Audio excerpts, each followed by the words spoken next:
আমার প্রিয় নবম ও দশম শ্রেণীর শিক্ষার্থীরা, সবাইকে স্বাগতম জানাচ্ছি আমাদের বিজ্ঞান ক্লাসে। তো আজকে আমাদের বিজ্ঞান ক্লাসের যে আলোচনার বিষয় সেটা হচ্ছে বিবর্তন বা অভিব্যক্তির উপরে বিভিন্ন মতবাদ। তো আজকে আমরা দুইটা মতবাদ পড়ব। আমরা একটা জানবো হচ্ছে ল্যামার্কের তত্ত্ব কী, আর একটা হচ্ছে ডারউইনের তত্ত্ব কী। তো প্রথমেই আমরা দেখে নেই বইতে আমাদের কি লেখা আছে। বইতে লেখা আছে যে বিবর্তন বা অভিব্যক্তির ফলে নতুন প্রজাতির অথবা একটি প্রজাতি থেকে অন্য একটি প্রজাতির উৎপত্তি হয়। অভিব্যক্তির কৌশল সম্পর্কে যে সকল বিজ্ঞানী বিভিন্ন মতবাদ বা থিওরিজ প্রতিষ্ঠিত করেছেন, তাদের মতবাদগুলো নিয়ে আমরা এখন আলোচনা করব। প্রথমে আসছে ল্যামার্কের তত্ত্ব। বাম পাশে আমরা দেখতে পাচ্ছি যে ল্যামার্কের একটা ছবি দেওয়া আছে, বিজ্ঞানী ল্যামার্ক। হ্যাঁ, সো ল্যামার্কের তত্ত্বে কি বলা আছে?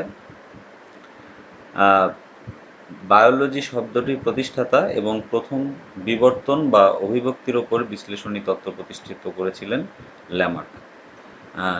এই বিষয়ে তিনি 1809 খ্রিস্টাব্দে তার লেখা ফিলোসফিক জুওলজিক নামে একটি বইতে লিপিবদ্ধ করেন। তাহলে ল্যামার্কের তত্ত্ব প্রথম যে বইতে বর্ণিত হয় সে বইটির নাম হচ্ছে ফিলোসফিক জুওলজিক। এটি 1809 খ্রিস্টাব্দে প্রকাশিত হয়েছিল। ল্যামার্কের তত্ত্বকে ল্যামার্কিজম বা ল্যামার্কবাদ বলে। কয়েকটি প্রধান প্রতিপাদ্যের ওপর ভিত্তি করে ল্যামার্কবাদ গঠিত, সেগুলো এখানে আলোচনা করা হলো। তো ল্যামার্ক বর্ণনা করেছিলেন তার দৃষ্টিভঙ্গি থেকে, তার পর্যবেক্ষণ থেকে, যে কিভাবে বিভিন্ন প্রজাতির উৎপত্তি হয়। এর আগে তোমরা জানো যে সবাই ধরে নিয়েছিল যে মানুষ, এটা পৃথিবীর সৃষ্টির আদিকাল থেকে মানুষ আছে। প্রথমেই গরু, ছাগল সবাই সৃষ্টির আদিকাল থেকেই, সেই পৃথিবী যখন সৃষ্টি হয়েছে, জীবজগৎ যখন সৃষ্টি হয়েছে, তখন থেকে সব সব প্রজাতিগুলোই, প্রাণী এবং উদ্ভিদ প্রজাতিগুলোই পৃথিবীতে আছে। এটা এখন যেমন আছে, অনেক আগে, তারও আগে, তারও আগে, অনেক অনেক মিলিয়ন মিলিয়ন বছর আগেও এগুলো ছিল, এখনও আছে। কিন্তু পরে দেখা গেল যখন আমরা বিভিন্ন রকম ফসিল আবিষ্কার করা হলো, বিভিন্ন রকম ফসিল আবিষ্কার করা হলো, তারপর বিভিন্ন রকম তোমার প্রাণীদের আগের পূর্বাবস্থার যে হাড়গোড় পাওয়া গেল, তখন মানুষ বুঝতে পারলো যে আসলে পৃথিবীতে এমন অনেক প্রাণী বা জাতি ছিল যখন যেই প্রজাতিগুলো এখন আর নেই। আবার দেখা যাচ্ছে যে মানুষের যে মানুষের যে ফসিলগুলো পাওয়া গেছে, সে অনেক আগের যে মানুষের যে ফসিলগুলো পাওয়া গেছে, সেই ফসিলগুলোর সাথে বর্তমান মানুষের কঙ্কালের তুলনা করে দেখা গেছে যে সেই কঙ্কালগুলো আর আজকের মানুষগুলো, মানুষের কঙ্কাল একরকম নয়, মানুষের মধ্যে কিছু পার্থক্য এসেছে। তো তখন তার থেকে মানুষ একটা ধারণা করলো যে আসলে মিলিয়নের পর মিলিয়ন বছর ধরে পরিবেশের পরিবর্তনের সাথে সাথে জীবদেহের বিভিন্ন রকম পরিবর্তন হয় পরিবেশের সাথে খাপ খাইয়ে নেওয়ার জন্য।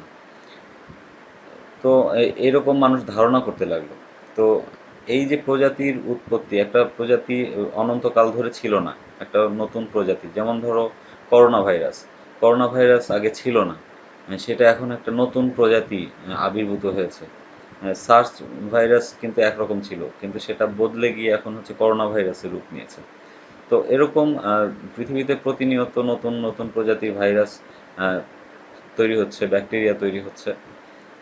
কিন্তু বড় ভাইরাস, ব্যাকটেরিয়া ক্ষুদ্র প্রাণী বলে, ক্ষুদ্র অস্তিত্ব বলে তাদের পরিবর্তনটা চোখে পড়ে, কিন্তু বড় বহুকোষী জীবের পরিবর্তনগুলো আমাদের চোখে পড়ে না। এই বহুকোষী জীবের পরিবর্তনটা অনেক অনেক বছরের পরিবর্তনের ফসল।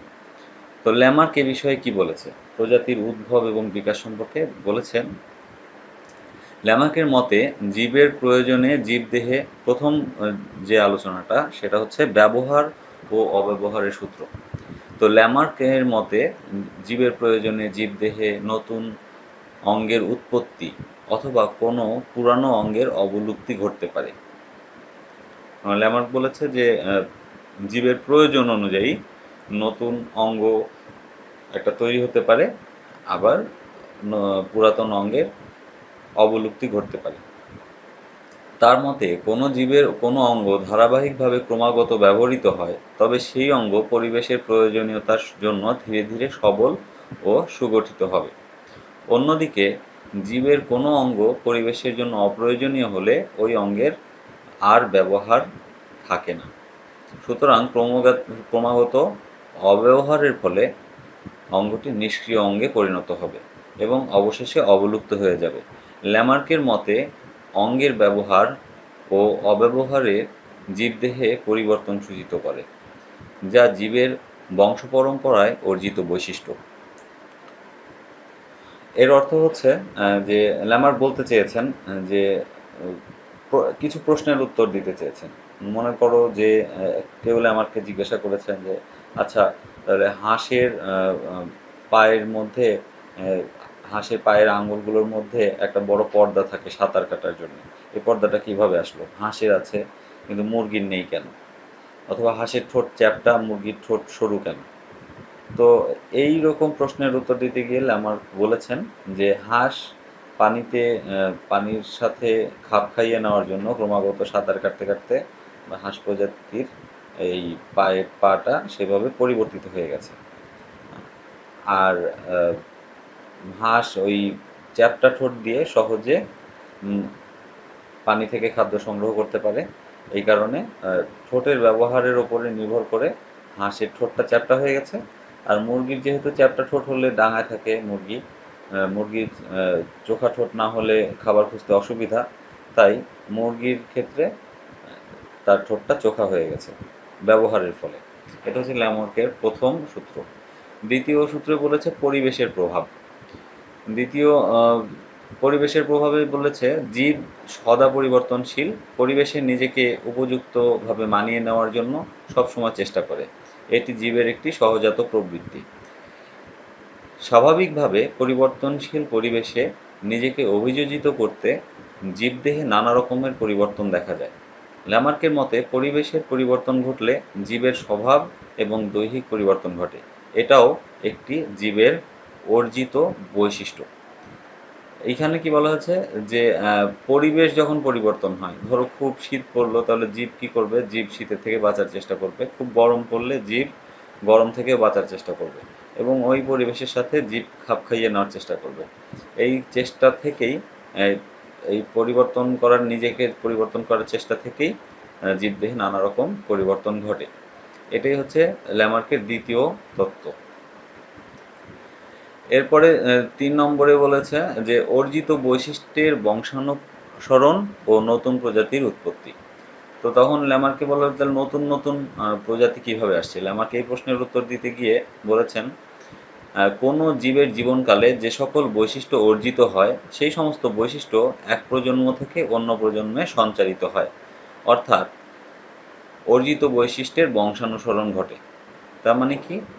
যে ল্যামার্ক বলতে চাচ্ছেন যে ধরো একটা হাঁস বা একটা জীব একটা বিশেষ কোনো বৈশিষ্ট্য অর্জন করে ফেললো, তখন তার সন্তানও সেই বৈশিষ্ট্যটা বংশানুক্রমে পাবে। তো পরিবেশের সাথে খাপ খাইতে গিয়ে যখন হচ্ছে কোনো জীব কোনো একটা নতুন বৈশিষ্ট্য অর্জন করবে, তার সেই বৈশিষ্ট্যটা তার পরবর্তী প্রজন্মে উত্তরাধিকার সূত্রে পাবে, মানে তার সন্তানগুলো সেই জীবের সন্তান বা পরবর্তী প্রজন্মে সেই বৈশিষ্ট্যটা থাকবে। যেমন হাঁসের পায়ের ভেতরে যে আমি বলেছি যে হাঁসের পায়ের ভেতরে একটা পর্দা আছে, তাহলে হাঁসের বাচ্চা যখন হবে তখন হাঁসের বাচ্চার পায়ের ভেতরে সেই পর্দাটা থাকবে। এভাবেই বোঝানোর চেষ্টা করেছিলেন ল্যামার্ক। তো ল্যামার্কের তত্ত্বানুযায়ী অর্জিত বৈশিষ্ট্যের বংশানুসরণের জন্য প্রতিটি প্রজন্মে নতুন নতুন বৈশিষ্ট্য অর্জিত হওয়ায় ধীরে ধীরে একটি প্রজাতি থেকে অপর একটি নতুন প্রজাতির সৃষ্টি হয়। ল্যামার্ক বলেছেন যে পরিবেশের পরিবর্তন হয়, জীব খাপ খাওয়ানোর চেষ্টা করে, ব্যবহার এবং অব্যবহারের ফলে বিভিন্ন পরিবর্তন হয়। এই পরিবর্তনগুলো পরবর্তী প্রজন্মে চলে যায়। আবার সেই পরবর্তী প্রজন্ম থেকে আবার নতুন প্রজন্ম যখন আসে তখন আরও কিছু বৈশিষ্ট্য আসে। এরকম ধীরে ধীরে বৈশিষ্ট্য এক একটা প্রাণীর ভেতরে বৈশিষ্ট্য পরিবর্তিত হতে থাকে পরিবেশের কারণে, ব্যবহারের অঙ্গের প্রত্যঙ্গের ব্যবহারের কারণে। এরকম বিভিন্ন রকম পরিবর্তন ঘটতে থাকে এবং এর ফলে একটা সময় গিয়ে দেখা যায় যে সেই পুরানো যে আদি যে প্রাণীটা ছিল সেই প্রাণীটা আর নেই, নতুন একটা প্রাণীর উদ্ভব হয়েছে, অথবা আদি যে উদ্ভিদটা ছিল সেই উদ্ভিদটা আর নেই, পরিবর্তিত হতে হতে নতুন একটা উদ্ভিদের সৃষ্টি হয়েছে। তো এই ল্যামার্ক এইগুলো বলে তার পর্যবেক্ষণগুলো থেকে এই সিদ্ধান্তগুলো নিয়েছেন এবং এগুলো তার বইয়ে প্রকাশ করেছিলেন। তো ল্যামার্ক এগুলো কেন বলেছেন, মানে কেন এই সিদ্ধান্তে আসছেন? তো ল্যামার্ক কতগুলো পর্যবেক্ষণের ভিত্তিতেই তার মতবাদ রচনা করেছিলেন। তার দেওয়া কয়েকটি দৃষ্টান্তের সাহায্যে মতবাদটির সপক্ষে ব্যাখ্যা দেওয়া হলো। প্রথম দৃষ্টান্তটা ল্যামার্ক বলেছে, ক্রমাগত পানিতে সাঁতার কাটার ফলে জলজ পাখির পায়ের আঙুলের অন্তর্বর্তী স্থানগুলো পাতলা চামড়া দ্বারা সংযুক্ত হওয়ায় লিপ্ত পদে পরিণত হয়েছে। তাইলে বারবার ব্যবহারের ফলে ল্যামার্ক বলেছে যে এই যে হাঁসের যে আঙুলের মধ্যবর্তী যে পাতলা চামড়া, এই পাতলা চামড়াটা আসছে হচ্ছে ক্রমাগত ব্যবহার ফলে, ক্রমাগত পায়ের ব্যবহার, সাঁতার কাটার জন্য পায়ের ব্যবহারের ফলে। আবার ল্যামার্ক বলেছে সাপের পূর্বপুরুষদের গিরগিটির মতোই 4টে পা ছিল, কিন্তু গর্ত ও ফাটলে বাস করার জন্য পায়ের ক্রমাগত অব্যবহারের ফলে বর্তমানে ওই বৈশিষ্ট্যটি সম্পূর্ণরূপে লুপ্ত হয়েছে। তাহলে ল্যামার্ক এই প্রশ্নের উত্তর দেওয়ার জন্য বের করেছেন যে সাপের পা নেই কেন, সাপের জাতভাই অন্যান্য গিরগিটি তাদের অনেক রকম তাদের 4টে পা আছে, এবং এই এই অনেক রকম গিরগিটির পা থাকা সত্ত্বেও, সরীসৃপের পা থাকা সত্ত্বেও সাপের কেন পা নেই? তো সাপের কঙ্কালে যদি দেখা যায়, তাহলে সাপের কঙ্কালের মধ্যে দেখা যায় যে পায়ের জন্য যে জায়গাটা থাকা দরকার, পায়ের জন্য যে ছোট একটা অবলুপ্ত পা কঙ্কালের মধ্যে পাওয়া যায় সাপের, কিন্তু তার শরীরে পা নেই। তাহলে এই যে সাপের কঙ্কালের মধ্যে পা আছে, সাপের বাস্তবে পা নেই, এটা দেখে ল্যামার্ক ধারণা করলেন সাপের পূর্বপুরুষদের পা ছিল, কিন্তু এই পা অব্যবহার করতে করতে, ব্যবহার না করতে করতে একসময় বিলুপ্ত হয়ে গেছে। ল্যামার্কের ধারণা ছিল এটা। তো ল্যামার্কের মতে জিরাফের সুদীর্ঘ গ্রীবা, মানে জিরাফের গলা লম্বা, তোমরা দেখেছো জিরাফের যে লম্বা গলা, খুব উঁচু গাছ থেকে পাতা সংগ্রহের জন্য অর্জিত বৈশিষ্ট্যের বংশানুসরণের ফলেই হয়েছে। তার মানে জিরাফের গলা কেমন করে লম্বা হলো? তো ল্যামার্ক এটার জন্য বলেছে যে জিরাফের বাচ্চারা, মানে জিরাফের পূর্বপুরুষ যারা, মানে জিরাফের পূর্ববর্তী যে প্রজাতি, জিরাফের গলা আগে এরকম লম্বা ছিল না, পূর্ববর্তী প্রজাতিগুলো লম্বা করে, গলা লম্বা করে তারা হচ্ছে গাছের পাতা খাওয়ার চেষ্টা করেছে। তো এই গাছের পাতা গলা লম্বা করে খাওয়ার চেষ্টা থেকে কোনো কোনো প্রজন্মে দেখা গেছে কিছু লম্বা গলার প্রজাতি জিরাফ তৈরি হয়েছে, লম্বা গলার একটা প্রাণী তৈরি হয়েছে। সেই প্রাণীর সন্তান যে হয়েছে তারও গলা লম্বা হয়েছে, সেই প্রাণীর সন্তান যে হয়েছে তারও লম্বা গলা হয়েছে। এইভাবে লম্বা গলা হতে হতে জিরাফ একসময় অনেক লম্বা গলার একটা প্রাণীতে পরিণত হয়েছে। একসময় দেখা গেছে তার পূর্ববর্তী যে প্রাণী ছিল সেই প্রাণীর সাথে জিরাফের কোনো মিল নেই। তো এটা হচ্ছে ল্যামার্কের তত্ত্ব, কিন্তু এইখানেই হচ্ছে মজা। আধুনিক যুগের বিজ্ঞানীরা জৈব বিবর্তনে ল্যামার্কের মতবাদ গ্রহণ করতে পারেননি। শুধু সময়ের সাথে প্রজাতির পরিবর্তন হয়েছে সেটা বিজ্ঞানীরা বিশ্বাস করেন না। বংশগতিবিদ্যার প্রসারের পর বিজ্ঞানীরা জীবের মধ্যে বৈশিষ্ট্যের বংশানুক্রম অনুসন্ধান করেছেন, কিন্তু সেটি খুঁজে পাওয়া যায়নি। অর্থাৎ বাস্তব অর্জিত বৈশিষ্ট্য পরবর্তী প্রজন্মে সঞ্চালিত হয়, এর সপক্ষে বর্তমান বংশগতিবিদগণ কোনো প্রমাণ পাননি। সহজভাবে বলা যায়, কোনো মানুষ ব্যায়াম করে এবং ক্রমাগত ব্যবহার করে তার একটি হাতকে শক্তিশালী করে তুললে তার সন্তান শক্তিশালী হাত নিয়ে জন্ম নেবে, সেটি সত্য নয়। তার মানে ল্যামার্কের কথা ওইখানেই অস্বীকার করা হয়েছে, কারণ হচ্ছে বংশগতির ফলে বংশগতিবিদ্যার যারা অনুসন্ধান করছে তারা দেখেছে ল্যামার্কের যে বংশগতি, কোনো ল্যামার্ক যে বংশগতির সূত্র দিয়েছে সেখানে বলেছে যে এক প্রজন্মে অর্জিত বৈশিষ্ট্য আরেক প্রজন্মে সঞ্চারিত হয়। অর্থাৎ কোনো একটা প্রাণী যদি প্র্যাকটিস করে করে তার বডিকে একটু চেঞ্জ করতে পারে, তার সন্তানও সেরকম একটা চেঞ্জ বডি পাবে, কিন্তু এইটা দেখা গেছে যে আসলে ঘটে না। আ এটা যদি ঘটতো তাহলে কীরকম হতো? তাহলে দেখা যেত যে একটা আ ধরো বড় যে গায়ক তার সন্তানও বড় গায়ক হইতো। একটা বড় খেলোয়াড় তার সন্তানও ভালো খেলোয়াড় হতো। একজন মানুষ যদি যার ব্যায়াম করে যে বডি বিল্ডিং করেছে, তার সন্তানও হচ্ছে তার মতো বডি বিল্ডার হতো। কিন্তু তা কিন্তু হয় না। আ তার মানে বলা যায় যে বংশানুক্রমে এক প্রজাতির এক প্রজন্মের অর্জিত বৈশিষ্ট্য আরেক প্রজন্মে সঞ্চারিত হয় না। তা এটা একটা সমস্যা। আরেকটা দেখা যায় যে মানুষ কখনোই হচ্ছে ব্যবহার বা অব্যবহারের ফলে অনেক কিছুই চেঞ্জ হয়। আবার অনেক কিছু আবার চেঞ্জ হয় না। যেমন ব্যবহার করে তুমি হয়তো তোমার হাতকে শক্তিশালী করে তুলতে পারো। কিন্তু ব্যবহারের ফলে অ্যা কোনো পাখি তার শরীরের রঙকে কীভাবে পরিবর্তন করবে? ধরো একটা সবুজ রঙের টিয়া। সে যতই ব্যবহার করুক তার গায়ের রং, সে সবুজই থাকবে। তার সন্তান কখনো লাল রঙের হবে না। তাহলে টিয়া পাখির যে বিভিন্ন রঙের টিয়া পাখি পাওয়া যায় বা ম্যাকাওগুলো পাওয়া যায়, তারা কীভাবে তৈরি হয়েছে? তো এই প্রশ্নগুলোর উত্তর কিন্তু ল্যামার্ক দিতে পারে না। তো এই জন্যে পরবর্তীতে আমরা দেখি যে আরও শক্তিশালী কোনো তত্ত্ব আছে কিনা। এরপর আসছে বিবর্তনের প্রসঙ্গে ডারউইনের তত্ত্ব বা ডারউইনবাদ। ডারউইনের মতবাদ কী ছিল? ল্যামার্ক বিবর্তনের যে মতবাদ দেন তার ৫০ বছর পর ব্রিটিশ প্রকৃতিবিজ্ঞানী চার্লস ডারউইন একটি বৈপ্লবিক চিন্তাধারা সৃষ্টি করেন। বিজ্ঞানী চার্লস ডারউইন ইংল্যান্ডের সাসবেরি শহরে জন্মগ্রহণ করেন। চার্লস ডারউইন জন্মগ্রহণ করেছিলেন ১৮০৯ খ্রিস্টাব্দে এবং মৃত্যুবরণ করেছিলেন ১৮৮২ খ্রিস্টাব্দে। তো সাসবেরি শহরে জন্মগ্রহণ করেন। প্রশান্ত মহাসাগরে অবস্থিত গ্যালাপাগোস দ্বীপপুঞ্জ পরিভ্রমণকালে তিনি ওই অঞ্চলের উদ্ভিদ ও প্রাণীকুলের বিস্ময়কর বৈশিষ্ট্য দেখে বিশেষভাবে আকৃষ্ট হন এবং সংগৃহীত তথ্যের ভিত্তিতে ১৮৩৭ খ্রিস্টাব্দে ইংল্যান্ডে প্রত্যাবর্তনের প্রায় ২০ বছর পর ১৮৫৯ খ্রিস্টাব্দে প্রাকৃতিক নির্বাচনের দ্বারা প্রজাতির উদ্ভব নামে একটি বইয়ে তার মতবাদ প্রকাশ করেন।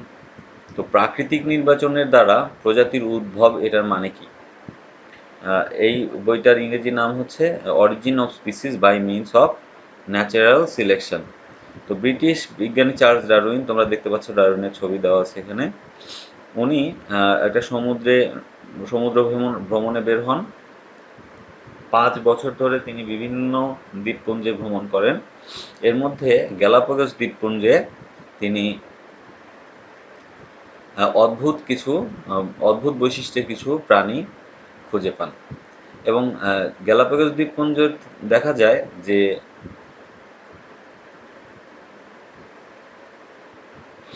কয়েকটি আলাদা দ্বীপ নিয়ে এগুলো গঠিত। তো চার্লস ডারউইন খেয়াল করেন যে এক দ্বীপের পাখি অন্যান্য দ্বীপের পাখির থেকে আলাদা রকমের, অথচ তারা কাছাকাছি গোত্রের পাখি। আবার কাছিমের ক্ষেত্রেও খেয়াল করেন, এক দ্বীপের কাছিম আরেক দ্বীপের কাছিমের চাইতে একটু আলাদা রকমের। তো দ্বীপগুলো আলাদা এবং প্রাণীগুলো একটু আলাদা রকমের, কিন্তু তারা একটু আলাদা হলেও তাদের বোঝা যায় যে তারা কাছাকাছি বৈশিষ্ট্যের। তো গ্যালাপাগোস দ্বীপপুঞ্জে বড় বড় কাছিম ছিল এবং ওইখানে খুব বিচিত্র রকমের একটা প্রাণীকুল, জীবকুল রয়েছে, যেটা আমরা সাধারণত আমাদের চারপাশে দেখতে পাই না।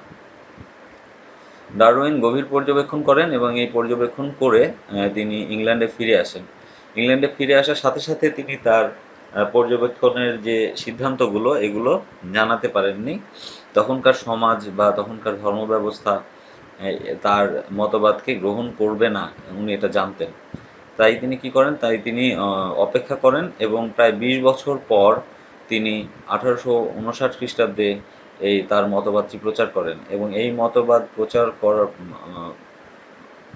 প্রচার করেন বলতে প্রকাশ করেন। এই মতবাদ প্রকাশের পর পৃথিবীর অনেক বিজ্ঞানী বিরোধিতা করে, পৃথিবীর অনেক মানুষ তার মতবাদের বিরোধিতা করে, কিন্তু ধীরে ধীরে সবাই একসময় এই মতবাদগুলো মেনে নেয়।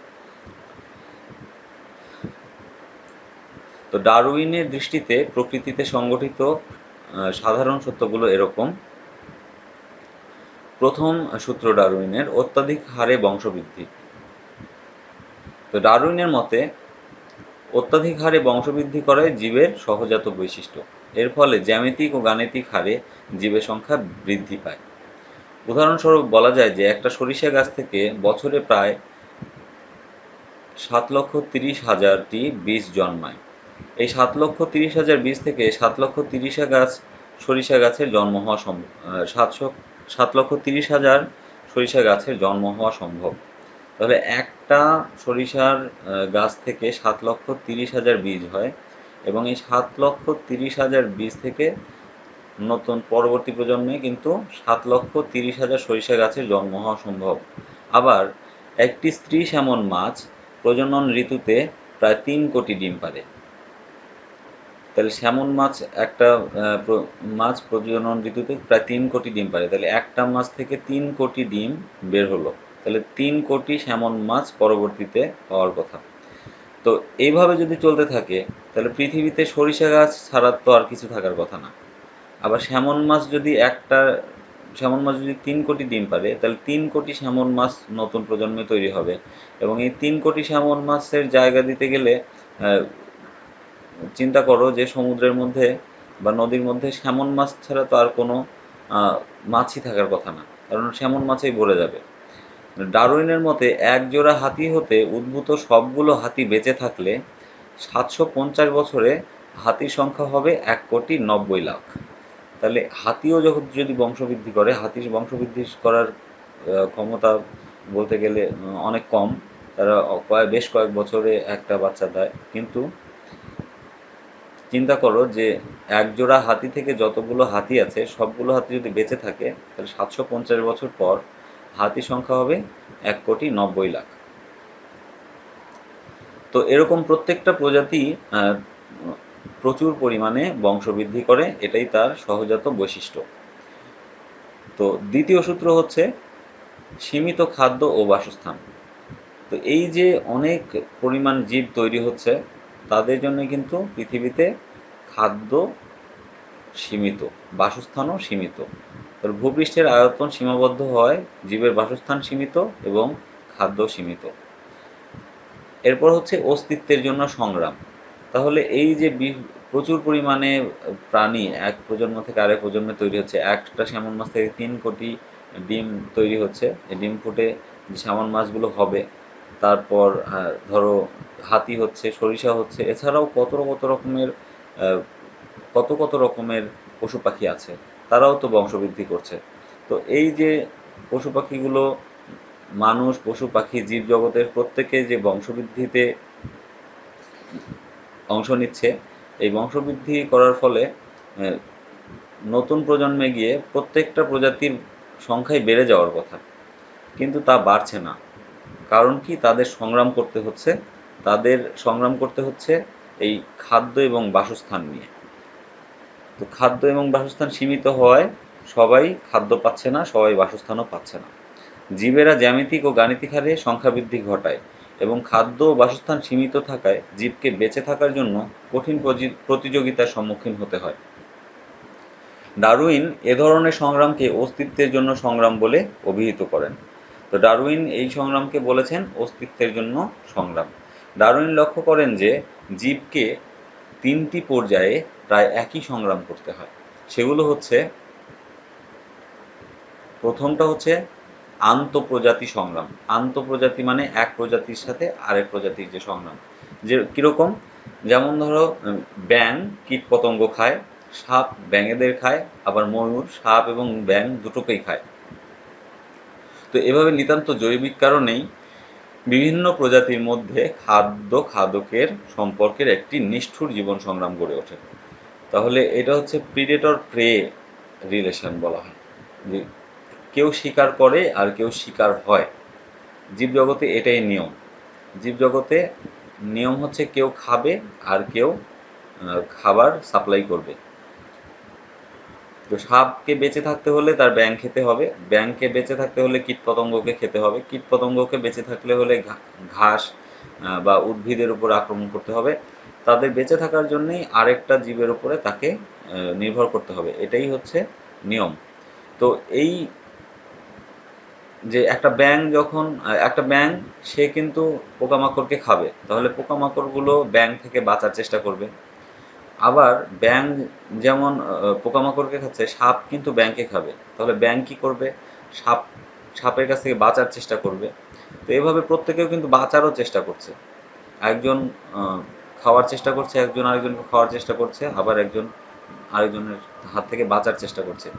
এইটাই হচ্ছে তাদের জীবন সংগ্রাম।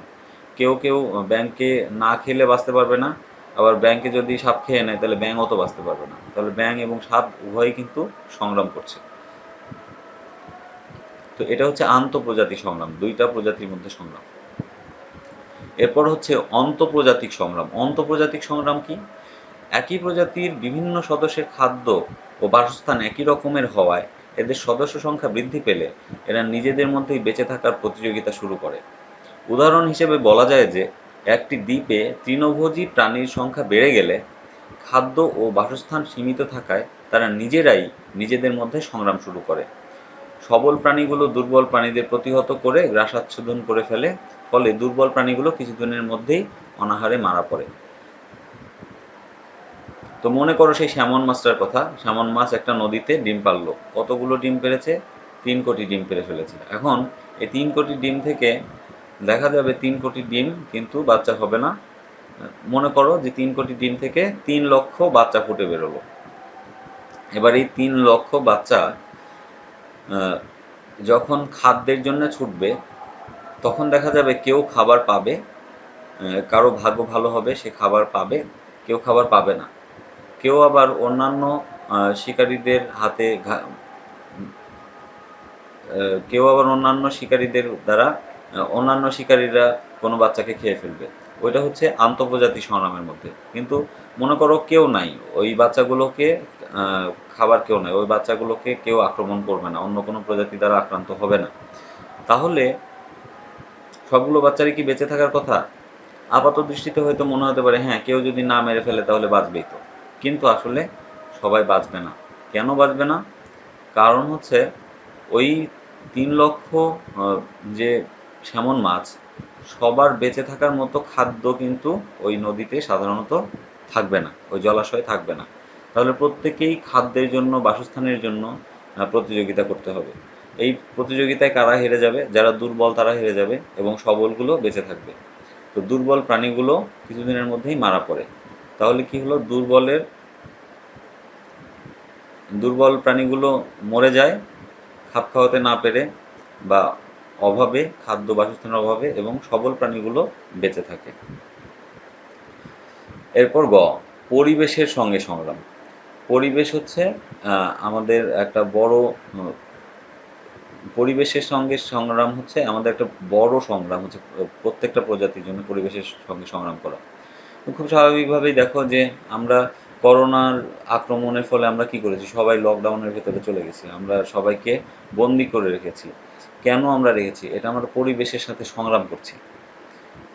যাদের এলাকায় বন্যা হয়ে গেছে তারা কি করেছে? দেখা যাচ্ছে তারা বন্যার ওই এলাকা ছেড়ে দূরে চলে গেছে, তারাও বেঁচে থাকার জন্য সংগ্রাম করছে। যদি দেশে খরা হয়, তখন এই যে খরা হলে আমরা কিন্তু সংগ্রাম করি, আমাদের খাদ্যাভাব দেখা দেয়। ঝড় ঝঞ্ঝা হলেও আমরা বেঁচে থাকার জন্য কোনো একটা আশ্রয়ের নিচে যাই। আমরা ঘর বাড়ি তৈরি কেন করি? এই পরিবেশের সঙ্গে সংগ্রাম করার জন্য। তো এই রকম শুধু মানুষই না, প্রত্যেকটা জীব পরিবেশের সঙ্গে সংগ্রাম করার চেষ্টা করে, সংগ্রাম করে বেঁচে থাকার চেষ্টা করে। তো অস্তিত্ব বজায় রাখতে হলে এই পরিবেশের বিভিন্ন রকম দুর্যোগের হাত থেকে নিজেকে বাঁচিয়ে রাখতে হবে। ধরো বাংলাদেশে বরফ পড়তে শুরু করলো, এত ঠান্ডা পড়ে গেল যে বাংলাদেশে বরফ পড়তে শুরু করলো হুট করে পরিবেশের প্রাকৃতিক দুর্যোগের কারণে। এখন বাংলাদেশে যদি বরফ পড়া শুরু করে, স্বাভাবিকভাবেই যেসব মানুষ বস্তিতে থাকে, যাদের শীত বস্ত্র নেই, যাদের বাড়ি ঘর ভালো না, মানে যাদের বাড়ি বা ঘর এগুলো শক্তিশালী না, তারা কি করবে? তারা সংগ্রাম করতে শুরু করবে, বিভিন্ন রকম সংগ্রাম করতে শুরু করবে বাঁচার জন্য। তারা ঘর বাড়ি ভালো করে বানাতে চেষ্টা করবে, ঠান্ডা যাতে তাদের না লাগে সেখান থেকে বেঁচে থাকার চেষ্টা করবে। কিন্তু স্বাভাবিকভাবেই সবাই কিন্তু বেঁচে থাকতে পারবে না। এই পরিবেশের সাথে এমনকি আমাদের যে ঢাকা শহরের যে কুকুরগুলো আছে রাস্তায়, বিড়ালগুলো আছে, এরাও সবাই বেঁচে থাকতে পারবে না, এরাও একসময় মারা যাবে। ফলে এরা কি হবে, বিলুপ্ত হয়ে যাবে। তো যদি পরিবেশের সঙ্গে সংগ্রাম করে কোনো জীব বেঁচে থাকে তাহলে সে টিকে গেল, পরিবেশের সঙ্গে সংগ্রাম না করে যদি বেঁচে থাকতে না পারে তাহলে সে কিন্তু বিলুপ্ত হয়ে গেল। তো এইভাবে আমাদের পরিবেশের সঙ্গে সংগ্রাম করতে হয় প্রাণীদের, এবং কেউ কেউ টিকে থাকে, কেউ কেউ বিলুপ্ত হয়ে যায়। এরপর হচ্ছে জীবদেহে পরিবর্তন, প্রকরণ বা জীবদেহে পরিবর্তন। চার্লস ডারউইনের মতে পৃথিবীতে কখনোই দুটি জীব অবিকল একই ধরনের হয় না, যত কমই হোক এদের মধ্যে কিছু না কিছু পার্থক্য থাকে। তোমরা জানো প্রত্যেকটা মানুষের হাতের ছাপ আলাদা, একদম একই রকম দেখতে দুইজন মানুষকে নিয়ে আসলেও তাদের হাতের ছাপ কিন্তু আলাদা। যদি ক্লোন করা হয় সেটা অন্য হিসাব, কিন্তু প্রাকৃতিকভাবে যদি জন্ম নেয়, প্রাকৃতিকভাবে জন্মানো প্রত্যেকটা মানুষের কিন্তু আঙুলের ছাপ আলাদা। তাহলে তাদের মধ্যে কিছুটা পার্থক্য থেকে যাচ্ছে। আবার কখনোই দেখা দুইটা জেব্রার গায়ের যে ডোরাকাটা সেটা একরকম হয় না। আর এমনিতেই স্বাভাবিকভাবেই যত একই রকম মনে হোক, যতই একই রকম মনে হোক, দুইটা জীব যদি হয়, একই বাবা মার দুইটা সন্তান হলেও তারা একই রকম হয় না, তাদের মধ্যে কিছু না কিছু পার্থক্য থাকে। তোমরা দেখবে তুমি এবং তোমার ভাই বা তোমার বোন, এরা একই বাবা মার থেকেই তো তোমাদের জন্ম, কিন্তু তোমাদের ভাই বোনের মধ্যেও অনেক রকমের অমিল রয়েছে। পৃথিবীতে কখনোই দুটি জীব এক রকমের হয় না, তাদের মধ্যে সব সময় কিছু না কিছু পার্থক্য থাকে। এবং এই পার্থক্যটা কেমন হবে সেটা আমরা জানি না, সেটা নির্ভর করে বাবা মার জিনের উপর, জিনগত বৈশিষ্ট্যের উপরে। এবং এটার একটা র্যান্ডম প্রসেস, এটা একটা আগে থেকে বলা যাবে না যে কেমন পরিবর্তন হবে। তো প্রকৃতি সবসময় পরিবর্তিত জীব উপহার দেয়।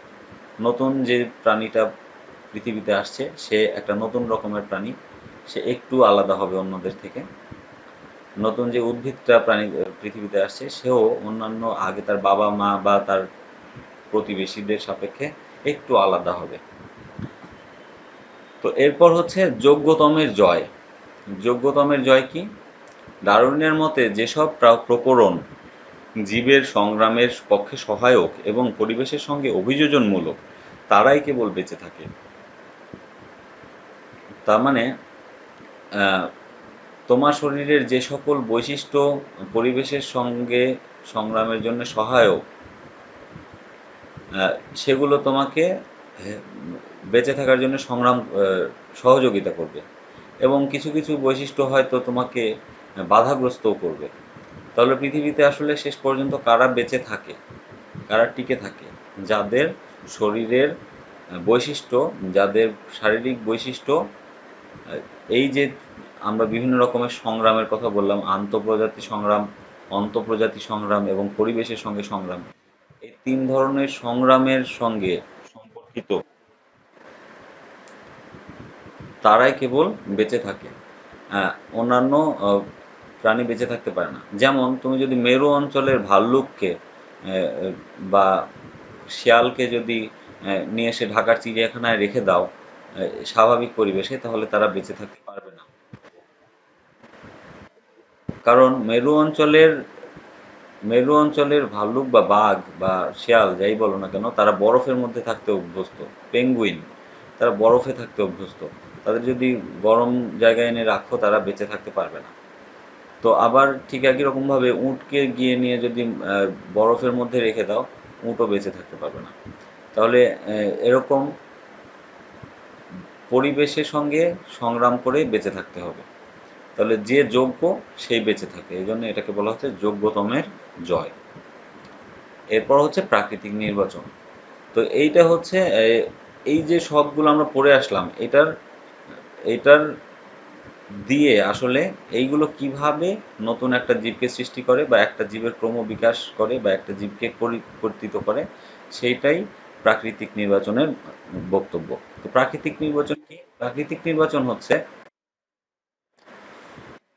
অনুকূল বা অভিযোজনমূলক প্রকরণ সম্পর্কিত জীবেরা অন্যদের সঙ্গে প্রতিযোগিতায় বেশি সুযোগ সুবিধা ভোগ করে।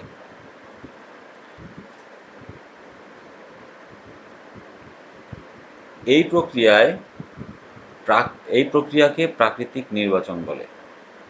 তাহলে কি, যে প্রকরণের অভিযোজনগুলো অনুকূল, তুমি যদি তোমার শরীরে যদি রোদ সহ্য করার ক্ষমতা বেশি থাকে, তাহলে তুমি রৌদ্র যেসব এলাকায় বেশি, যেমন মরুভূমি, সেসব এলাকায় একটা সুবিধা পাবে বেঁচে থাকার জন্য।